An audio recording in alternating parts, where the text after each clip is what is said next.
All right, well, that is in the works.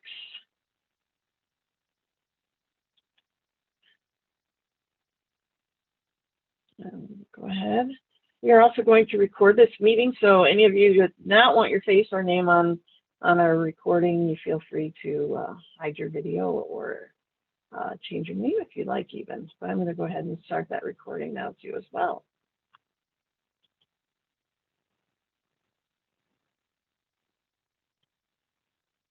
All right, Mark and Katrin, just for my co-organizers here, there is our YouTube link. We're streaming on YouTube. If you want to get the word out for me, that would be awesome. What a great turnout. All right, we're going to get going here. Welcome, everyone. Hopefully you can see, can everyone see my screen?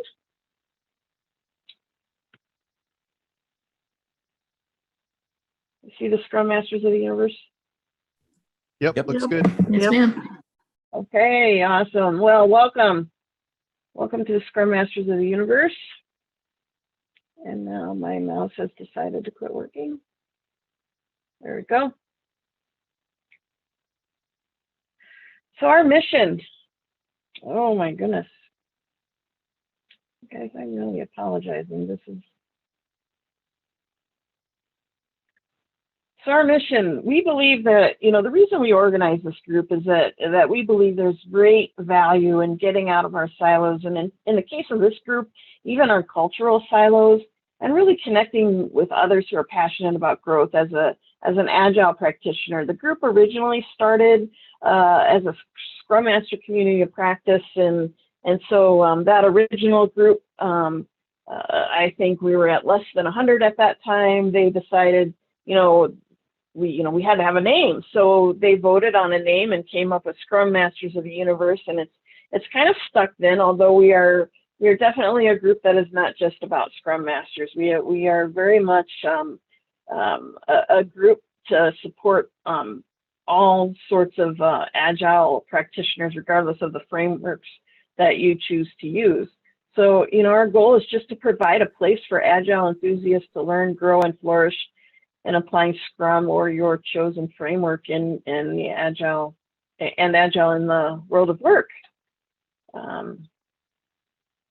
So speaking of connection, here are ways that you connect with us. We have a group on LinkedIn. We also have a Facebook group. If you're here, you obviously found our meetup group, and then you can also find us on YouTube.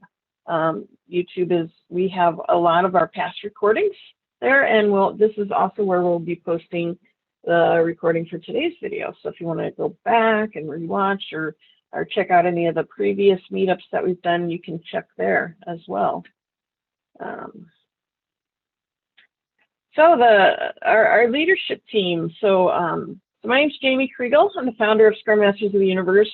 Along with me came Mark Metze and Katrin Kammholz as co-organizers, and just awesome people, awesome humans to work with. So I could not do this without them. They are a big part of what we do here at Scrum Masters of the Universe. So shout out to those guys. They're amazing.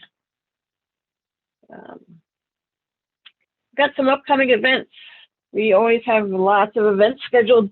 I think we're already out to May or June, but coming up soon this month, we've got Stephanie Ackerman talking about 4 mistakes we make with goals and how to fix them.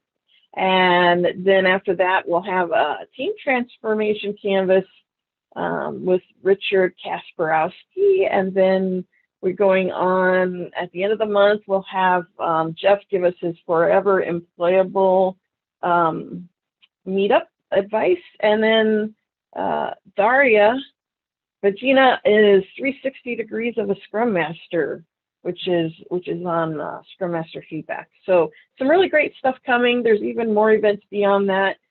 Check out our meetup channel if you want to learn more about that. And of course, thank you. Just a shout out to our sponsors, Agile Alliance, Agile.ai, and Scrum.org. Without these organizations and their support, we couldn't do what we do as effectively. So thanks to them for their support and their sponsorship of Scrum Masters of the Universe. So let's get to why you're really here today. You're not here to hear me speak. We're here to learn from Richard Lawrence on some of the lessons from his 15 years of teaching story splitting. And of course, my screen is frozen. So you guys may or may not remember, there was, I know you all understand this, but technology issues are really bad when they just decide to happen right in the middle of a meetup, which is not exciting for me. So hopefully I handle this a little gracefully. Okay, so back to introducing Richard. We're so glad you're here, Richard. Thank you for joining us. I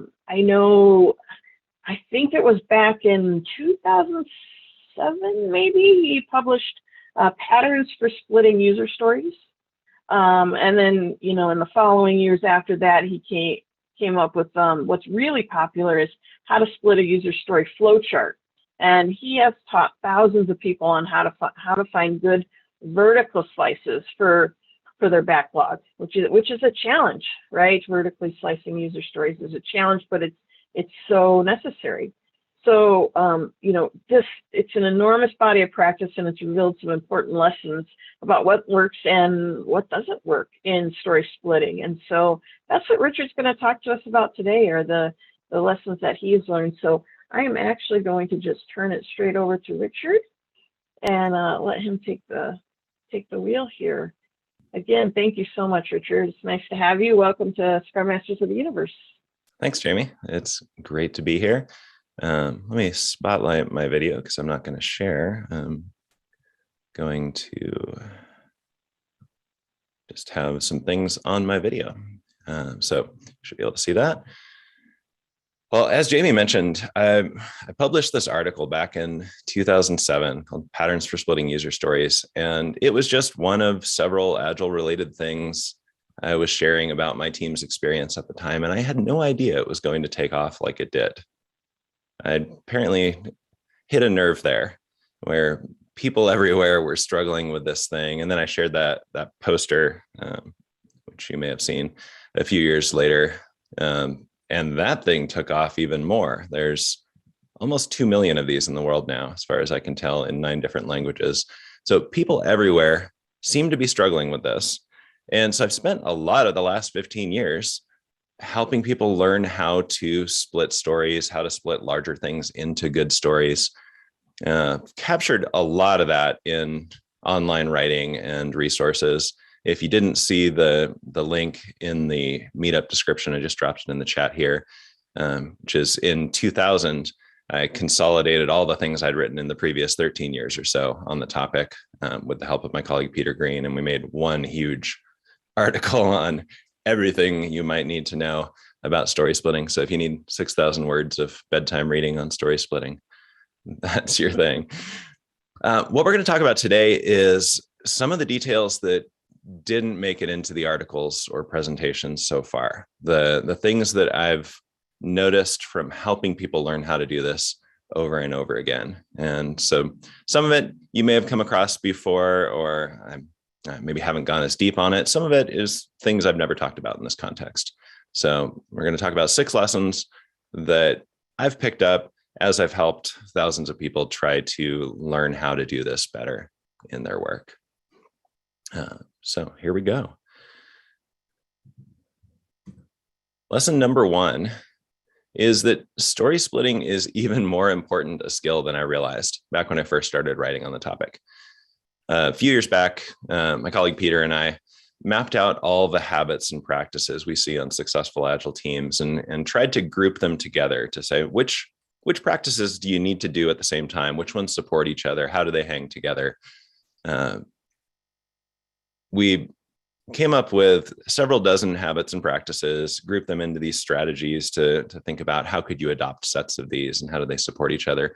And we found pretty much all of them came back to small vertical slices of value.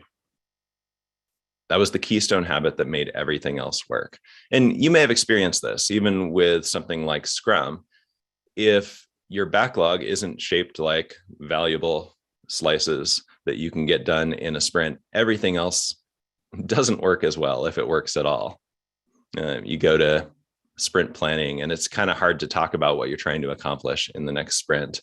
You do a daily stand up and it's about how busy everybody is rather than the value you're collaborating around.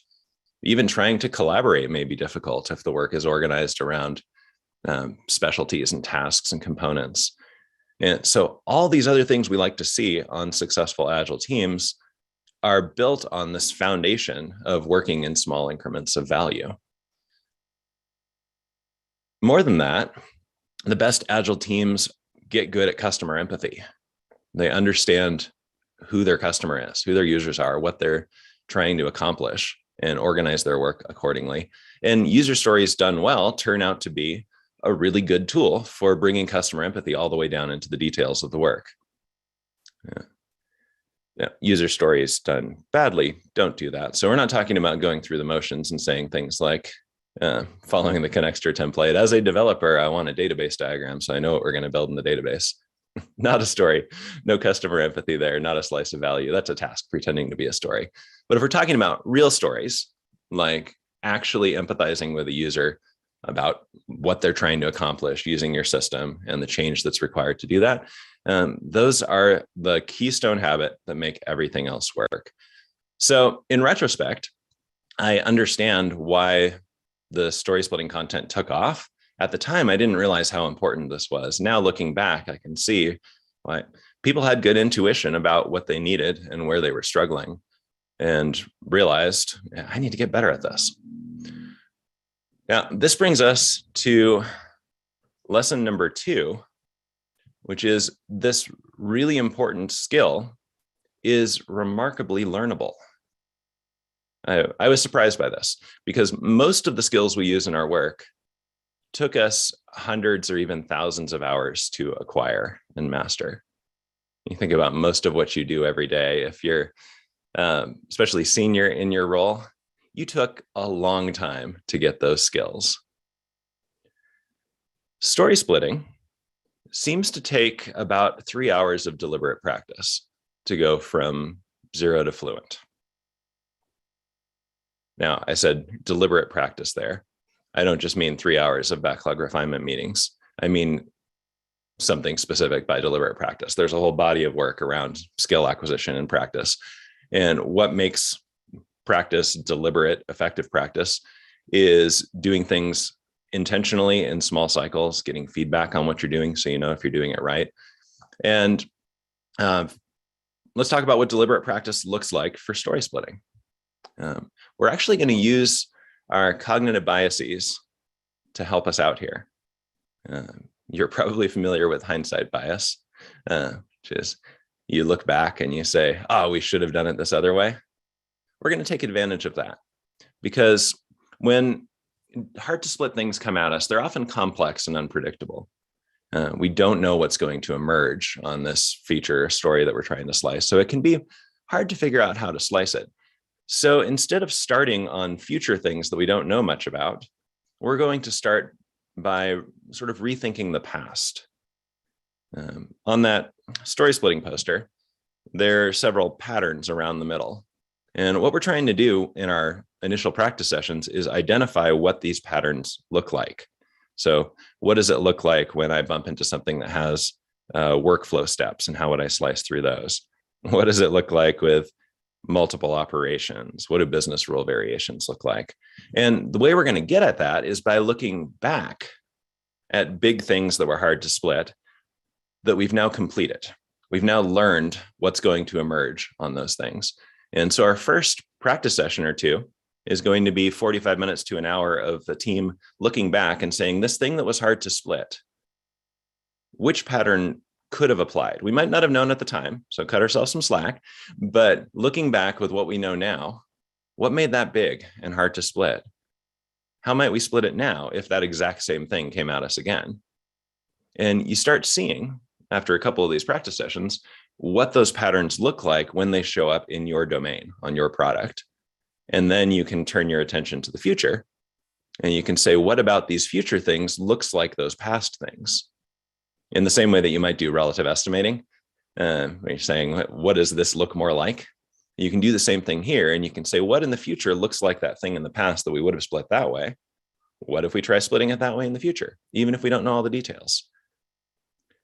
So we're using that hindsight bias in our favor to teach us how to recognize that sort of thing in the future.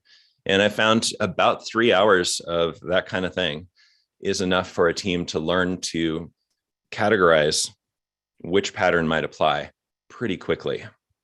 It goes from this mysterious complex problem to really an obvious categorization problem.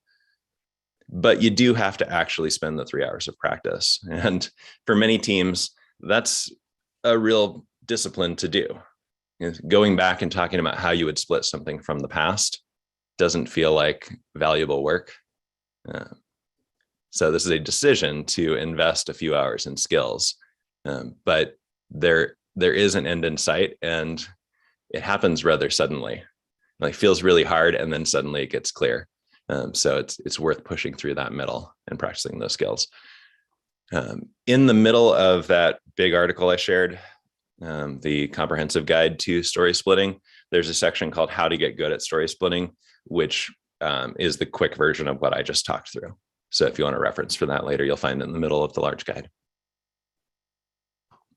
All right, lesson number 3. You can't make good stories out of something that's not an increment of value. At the end of that article in 2007, I put out a challenge to the world to bring me the unsplittable software story. And I've had several candidates, but pretty much every time I've bumped into something that was unsplittable, it wasn't actually an increment of value. It was a task or component pretending to be a story. So let me illustrate that here. So people would come to me and say, I've got this story about our database design, and I can't figure out how to slice that into good, smaller stories. And well, it turns out you can't make small slices of value out of a larger thing that is not a slice of value. So counterintuitively, one of the things that I've learned is that the first move in slicing, if it's hard, is often to go bigger rather than smaller. This team needed to combine that little piece of a database back with all the other things that would have turned into an increment of value, which feels like going the wrong direction if you're trying to get something smaller. But this allowed them to talk about, why are we doing that? What are we trying to accomplish here? What really matters? And then what makes that big? Like, what pattern would apply? And then once they've done that, they're in a position to find thin vertical slices like this one. I particularly like the concept of a minimum marketable feature. Minimum marketable feature is the smallest thing that's actually worth shipping. One story may not be worth shipping. It can be valuable and have recognizable value to a user, but it may not be enough to ship. And the example I use in my product owner classes is we work with a system where we're integrating public libraries so that you can borrow books from other libraries in your area that aren't part of your library system.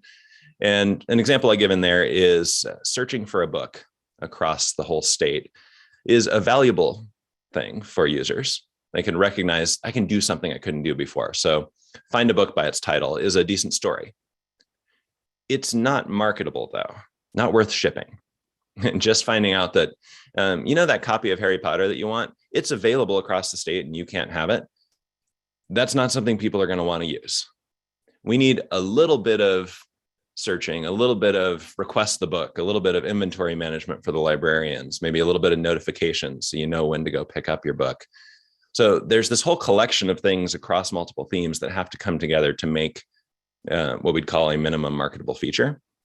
And I find those are a really useful concept for larger increments of value that we can then slice into good stories. So we think about, what is the big thing we're trying to accomplish here that will actually be worth shipping? And then how can I make that as minimal as possible?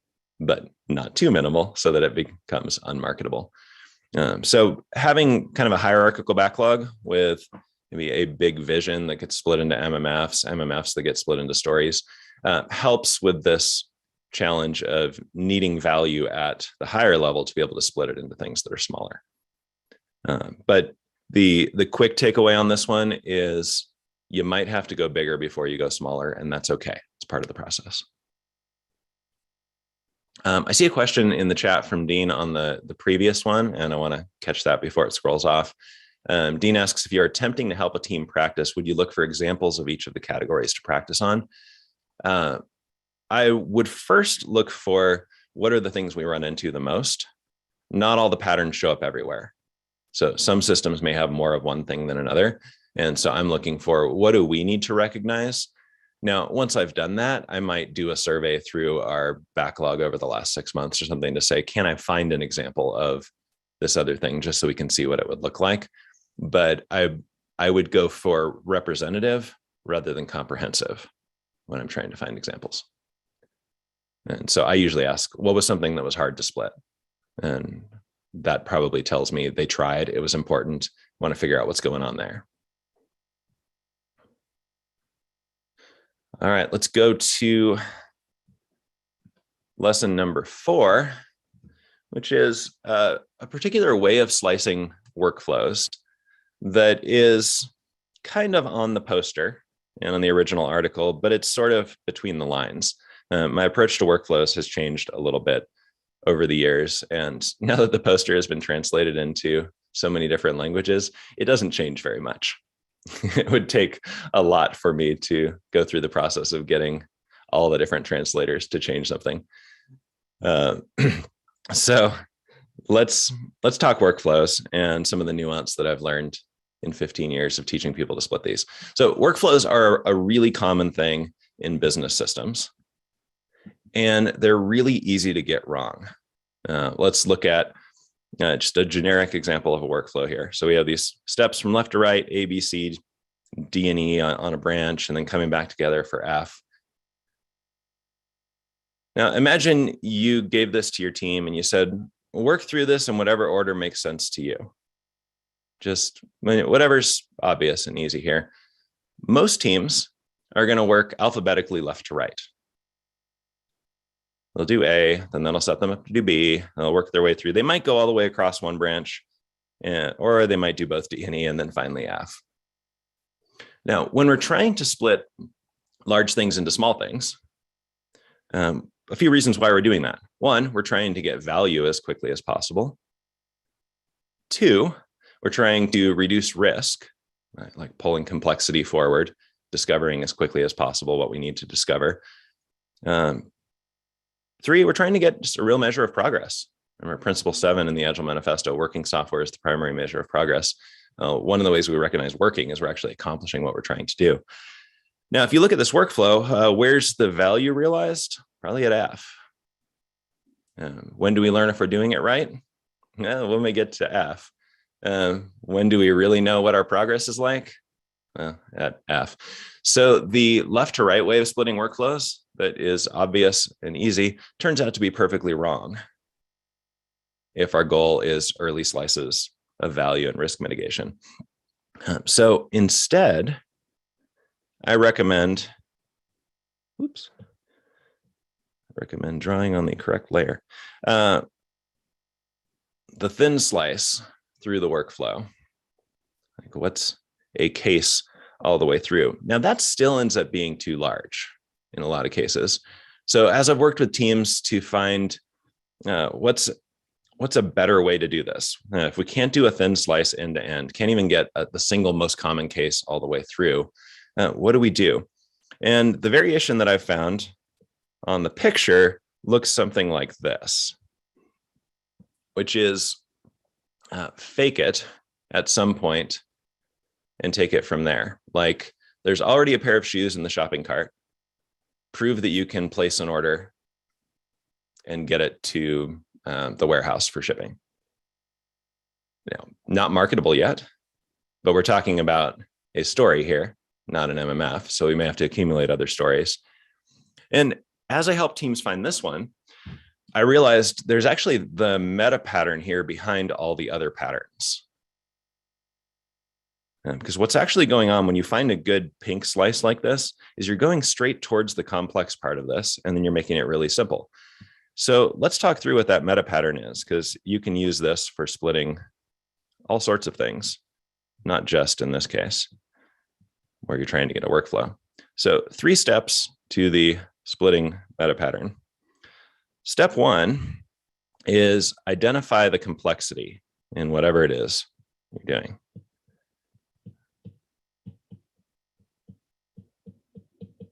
We're talking about user stories, so we're probably talking about software. Common sources of complexity in software are things like anything that depends on the future preferences and behavior of humans. Probably going to surprise us in some way, even if they gave us the requirements. You've surely experienced this is exactly what I want, build this, and then you build it, and they go, you know what, now that I see it, I don't want that, I want this other thing. Yeah, that's them discovering their preferences by seeing something. So future human preferences and behavior, anything new that doesn't exist yet, you probably don't know what you don't know. Anything with a lot of integration or dependencies, those could surprise you, and even if they're well documented. So we're looking for the thing that has dependencies, integration, humans involved, newness, and focusing there. So if I were looking at this workflow, I might say, you know what, the complex part is hiding in here. The things at the front are probably just gathering data that's going to then get fed into the new complex part. The thing at the end is probably just using it in some way. So for example, I worked with a team once on a workflow for student loan applications for universities. Beginning was gather some information from the student. The end was transfer money from one bank account to another. And for a finance team, that's a pretty obvious move. They've done that many times before. The part in the middle where they figure out what the loan offer should be and get a digital signature back in 2009, that was the complex part. So that was the part we would have highlighted in step 1 here. All right, step 2 is list the variations.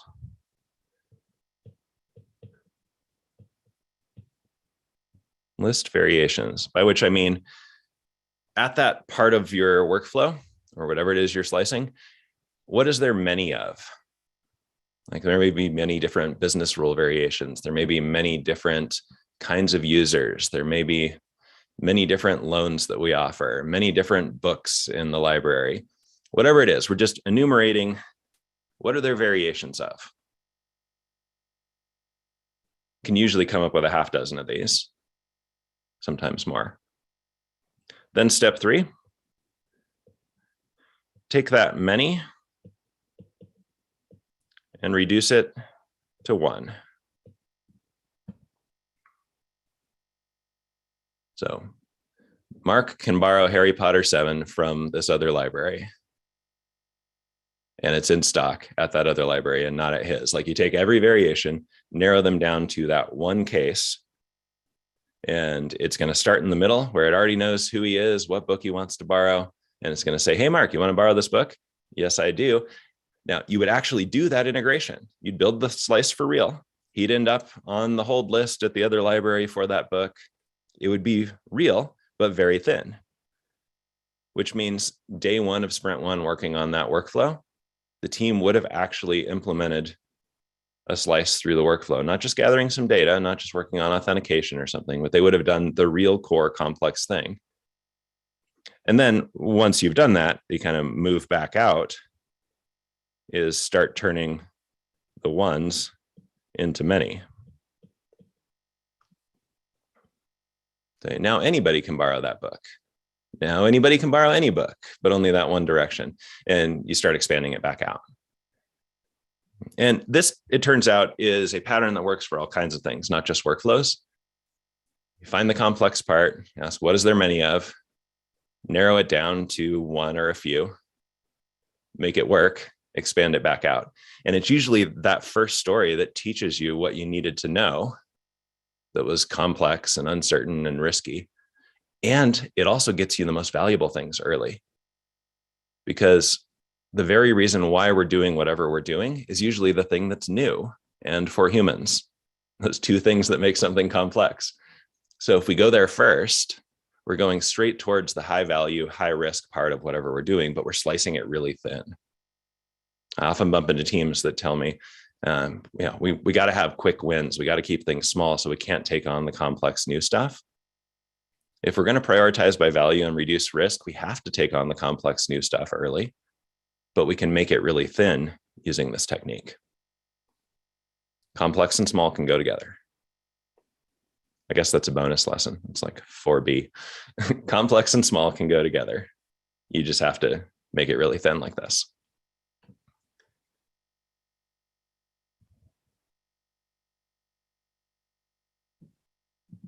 Before I move on, I know there was a lot here. I'm going to look in the chat and see if any questions have come up and answer those. All right, when do you do a user story and when do you do a task while splitting? My rule of thumb for slicing things is I like stories to be 1/6 or 1/10 to 1/6 of a team's capacity for a sprint or iteration. So if they're working using Scrum or XP or something. So that means my shorthand question is, could we do 6 of these in a sprint? See if it's small enough. If the answer is we could do 30 of those in a sprint, probably too small. If the answer is no, we could only do 1 or 2 things like that in a sprint, too big. So when do you start going to smaller things like tasks? Would be when you've hit that 1/10 to 1/6 of your capacity threshold. And there may not be value in splitting smaller. At that point, you just talk about how are we going to get it done? And tasks are really not a tool for prediction. If they're used well, they're a tool for coordination. Saying, how are we going to get this thing done? I'm going to do this part. You're going to do that part. I'm going to do this first. Then we'll be able to do this other thing. So it's about planning how you're going to attack the work. It's not about really understanding what the work is.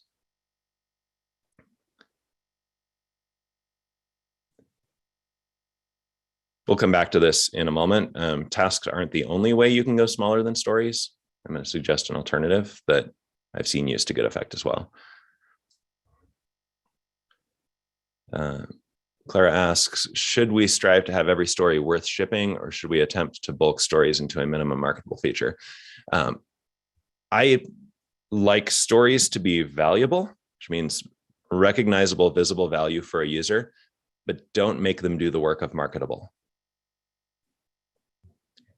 Let collections of stories in MMFs do that job. Say, this is enough that's worth shipping.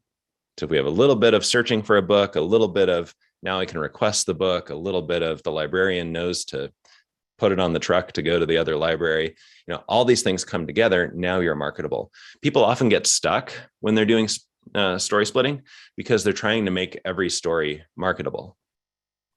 That's not what they're for. Stories are a tool for you to organize your work so that you're maintaining empathy with your user every time you transform your system. But that doesn't necessarily mean it's a big enough transformation to be worth shipping, especially like 1/10 of a sprint for a team doing a big complex thing. It's unlikely to be marketable. So I like to separate those two concerns. We're going to organize our work so that it's small slices of value, good measure of progress. We can collaborate around these things and then let us accumulate as quickly as we can these minimum marketable features that are actually worth shipping. Now, that said, there's worth shipping and there's shippable, like sufficient quality that you could ship, and definitely have a strong enough definition of done, strong enough quality criteria so that every time you call a story done, it actually is. So worth shipping is really a business decision, not a quality decision. Every time we touch our system, it should be improving. And this, I guess, is another bonus 4C here, lesson that I didn't put in the list, but it's probably worth mentioning here. I found it really useful to think of stories as a transformation of the whole rather than a discrete thing you're building and adding on. So it's not, I'm adding this new thing to the system. It's, I'm changing the system so that this new thing is true for users of the whole, but the whole makes sense. So people ask, well, when do I build in refactoring? All the time, because every story is a transformation of the whole, and the whole should make sense after you've made that transformation. So you don't think of it as, I'm just building this new thing. I'm making the new thing true of the whole in a way that makes sense. And so this also helps you keep quality up as you go. Crystal asks, should this primarily be done by the product owner who adds and prioritizes by value and looks at this from the business user side? Product owners mostly can't do good splitting by themselves. You can talk about why something matters if you're the product owner. You can't answer the question very well of why is this big? And what are good ways to split through it? And a common mistake when product owners try to, or a common outcome when product owners try to, is that you end up with, say that one story got split into 3, and one of them is 90% of the work. And then the others are little additions to it, but you still haven't really split it very evenly. And so I find this is an activity that needs to be collaborative between product owners and other members of a Scrum team who would actually build the thing. You can guess, but it's better to do in collaboration.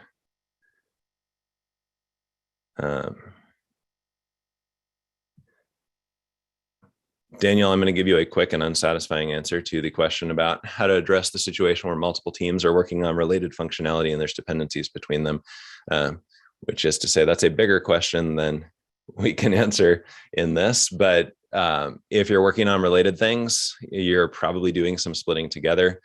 And it may be telling you, if it's frequently hard to split things into increments of value, and you find you have to sequence work across teams, it may be telling you something about your team structure, that you've set yourself up with teams that can't deliver value, and you might need to rethink the team structure.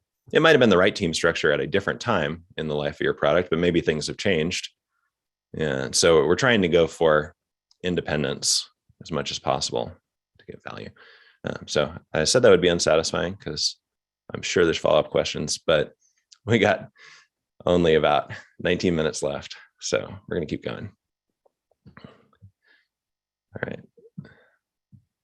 Lesson number 5, or maybe 7 by now. So lesson number 5 is use splitting to cut scope. And I'll explain what I mean. In the story splitting poster, there's a series of questions on the right to evaluate if you got a good split. And some of these are pretty straightforward, like, are the stories roughly equal in size? Are they small enough? That kind of thing. The one question that a lot of people miss, that I think is really important, is this one. Are there stories you can deprioritize or delete? A good split helps us find things not to build. Let me show you what I mean. In every large thing, there are high value parts and low value parts. That's just the way the world works. Not everything is equally valuable. If, like, this is a big story, and we end up with a split that looks like this. So we got 3 roughly equal pieces. They might be small enough, but we can't throw any of them away. See that? Because they all contain high value stuff, and quite a lot of it. So when we get a split like that, where everything seems to be essential after the split, that's telling us that the low value things are distributed across the new small ones. So in that case, we might want to back up and say, how can I maybe carve off this? So we might get a split like this. It's not so even, not so small, but it found us something we don't have to build. And then once we've cut this off, we can say, how could we slice what remains, and maybe end up with something like that. And so now we've got 3 roughly equal high value stories, and we carved off the low value stuff. But you've got to do that move first. So if you get to a place where everything seems essential, that means back up, try a different pattern, try slicing in a different direction to find the thing that you don't have to build, and then maybe reapply the pattern that you applied the first time. So sometimes you have to do this iteratively to figure out what's going to work.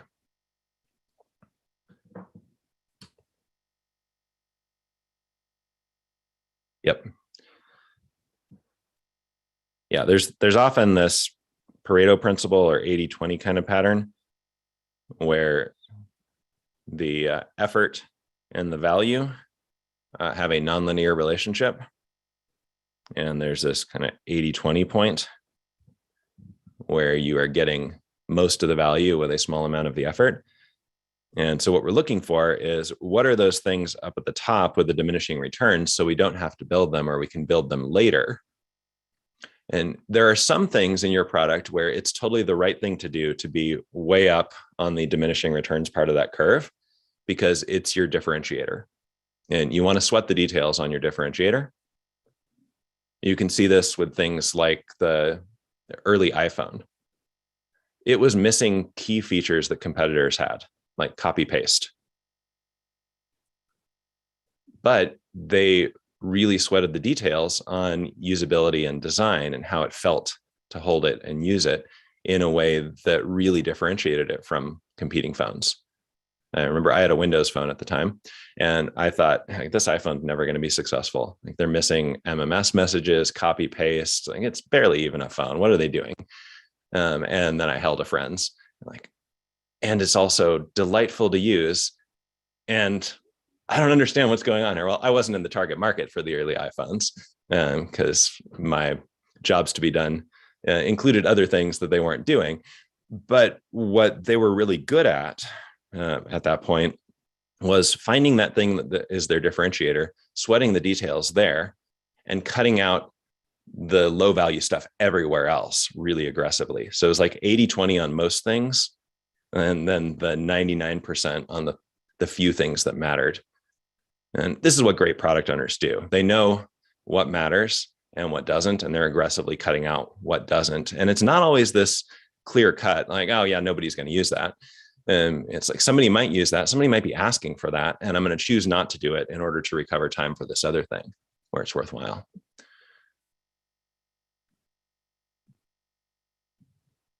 All right, quick walk through the chat here.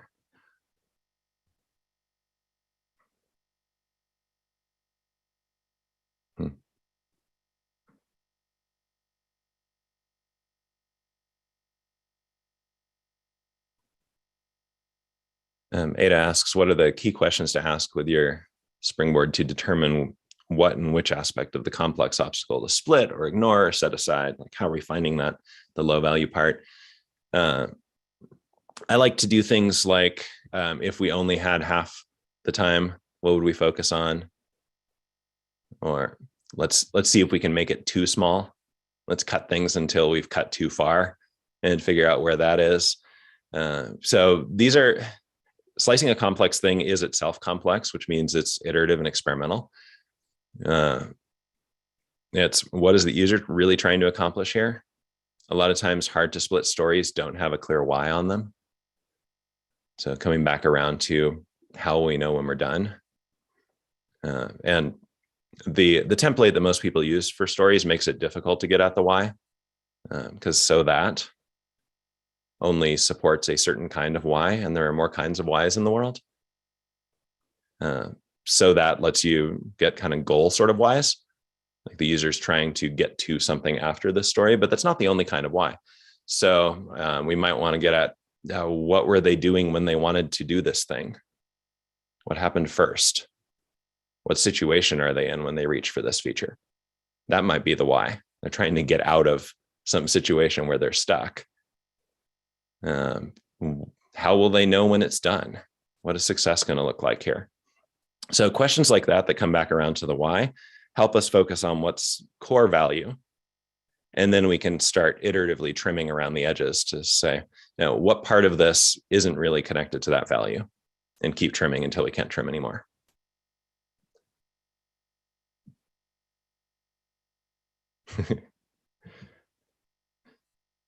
Danielle, I'm working on an iPad in Procreate. And there's a whole bunch of stuff in between. I have a long message about it. I'll paste into the chat later because people ask all the time.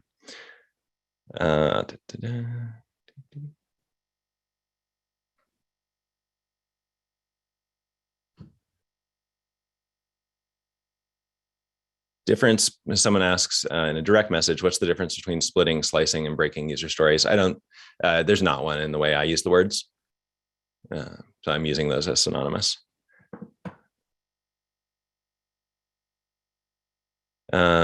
Regarding high value versus low value on this graphic, am I right to assume that this is value as determined by the team as opposed to user value?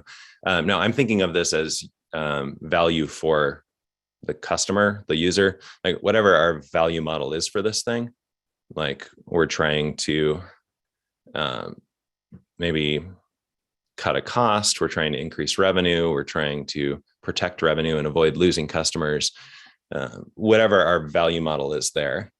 High value means closely connected in cause and effect to that outcome we're trying to create. So not we think it's great or we want to work on it, but our user would value this or our business would experience value from this. A couple of people have asked for the poster. Mark shared a direct link to it. I'll share the larger guide that it's part of, which includes all the translations as well. All right, one more lesson, which I discovered by accident. I was working on a separate stream of work around something called behavior-driven development, which I found useful for my teams. Behavior-driven development is a collaboration practice that produces automated tests. People often think of it as a testing thing. This is a collaboration practice that happens to produce tests. And in BDD, teams collaborate around concrete examples. So instead of what do we want the system to do, it's what's an example of the user trying to do a thing.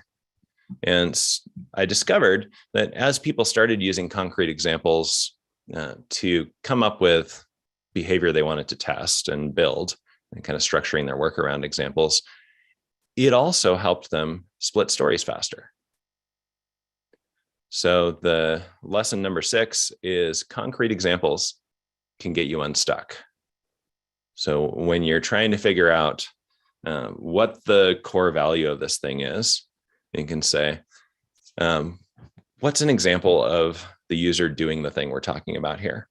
Maybe the most common example. What's a variation on that? That has maybe a different outcome or starts in a different place.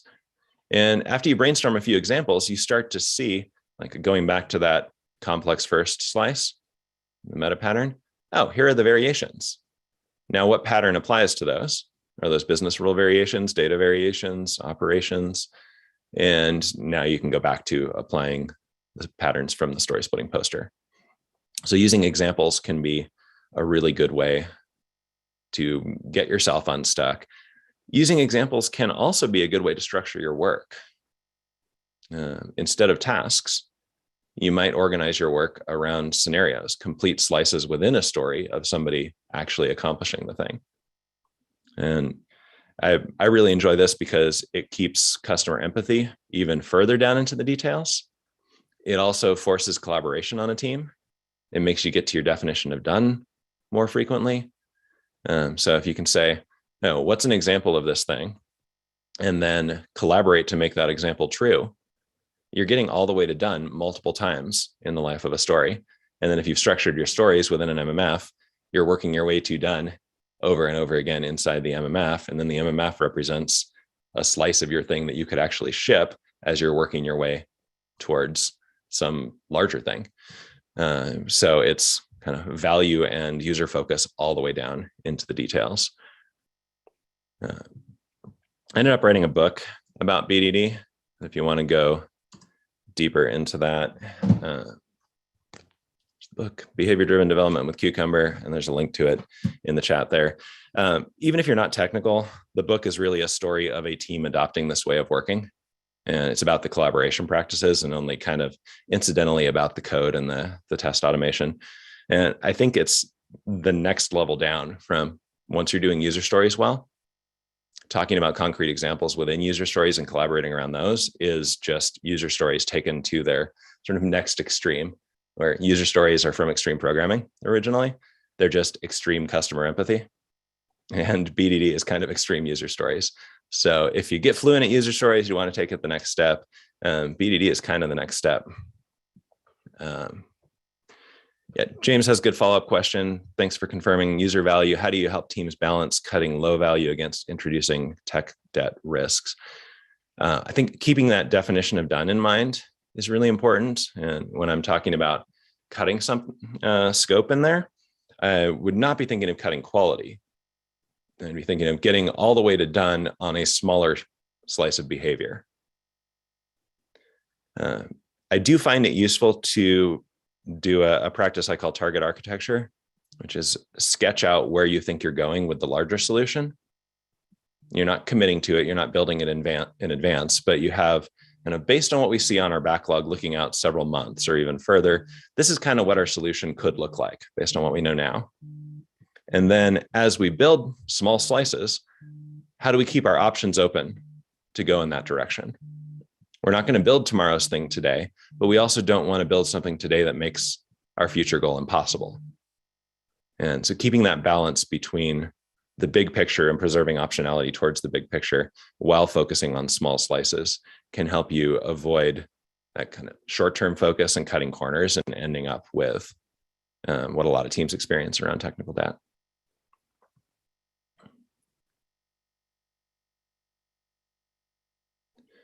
Ian asks, do you have any tips to help teams visualize these thin slices?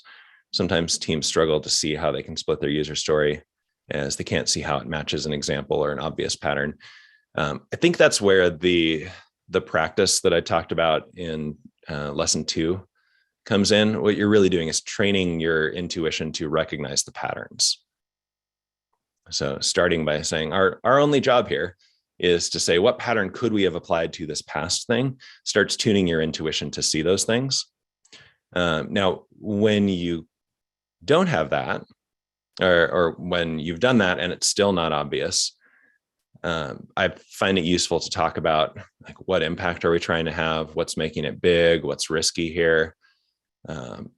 And sometimes drawing architecture or drawing some kind of visual representation of it and doing sort of what I've done in these pictures here, sketching through it, like what is happening at each of these layers of our architecture that we need to make sure we include, or from the user's perspective, what's happening and how can we slice through that? And I'm not great at the make it visible. I tend to think more in words, but I've worked with people who've done this really well. And so knowing who that is on your team and inviting them to try to illustrate it can be useful. I've also seen people use the old metaphor practice from extreme programming in a good way here. And saying, what are some metaphors for our system and what the user's trying to do here? And what might those tell us about what thin slices could look like? Heath, the way to structure your work instead of tasks is scenarios, examples. So I thin slice all the way through the story. And yeah, strong definition of done, really key. And yes, John Krasinski is my celebrity doppelganger. All right. Thanks, everybody, for being here. I would love to hear from you with more of your story splitting questions and challenges.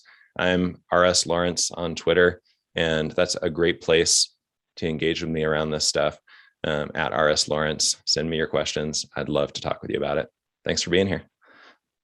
Yeah, thank you. Richard, thank you so much for being here. This was really informative and I think a topic that is really one that we all struggle with when it comes to splitting user stories. So really great topic, great resources that you shared with us. We really appreciate it. And maybe we can have you back for a splitting user stories version 2 in the future. So there's always more to talk about on this one.